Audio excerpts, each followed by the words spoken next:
Rent arrears, 2 words to strike terror into the heart of any tenant. But what exactly does this mean? How can you avoid it? And what should you do if you find yourself in this position? We're going to be guiding you through this particular renter's nightmare. Not only that, but you can also get our free Renter's Toolkit simply by clicking the link with this episode. Download your full pack to discover a host of handy checklists, guides, and expert advice on every aspect of renting. Of course, we all know it's important to pay our rent on time because if you don't, you will be in rent arrears, meaning you owe your landlord rent money. In the worst case scenario, you could lose your home. For this reason, you should treat rent payments as a priority debt.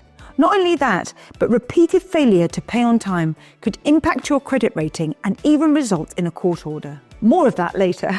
So the first thing to do if your landlord says you're in rent arrears is to check their figures match your own records. Most tenants pay their rent using direct debit, so look at your bank statements to check the payments have gone through.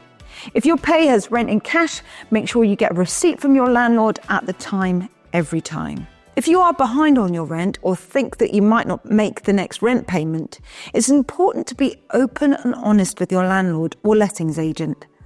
Explain why you're behind with your rent, and they may be able to set up an affordable repayment plan or offered reduced rental payments for a period. The one thing you must not do is ignore calls or letters about the situation. If you don't pay your rent arrears or come to some agreement, your landlord can take steps to evict you. It's important not to panic because you do have protections and landlords must follow the correct legal process. If you're a private tenant on an assured short-hold tenancy, and most renters are, your landlord can start eviction proceedings when you're 8 weeks in arrears. The first thing they'll do is issue a Section 8 notice. This means they are seeking possession of the property and will be taking you to court to evict you. Again, don't panic if by the time of the court hearing you are less than 8 weeks in arrears. The court might not evict you.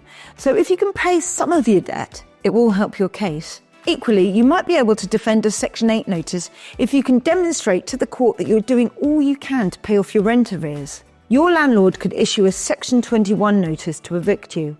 This is a lot more difficult for a tenant to defend, but it can only be issued at the end of your tenancy term, so it's important to be aware of the renewal date. However, if you're on a periodic or a rolling tenancy, which doesn't have a fixed end date, a Section 21 notice can be issued at any point.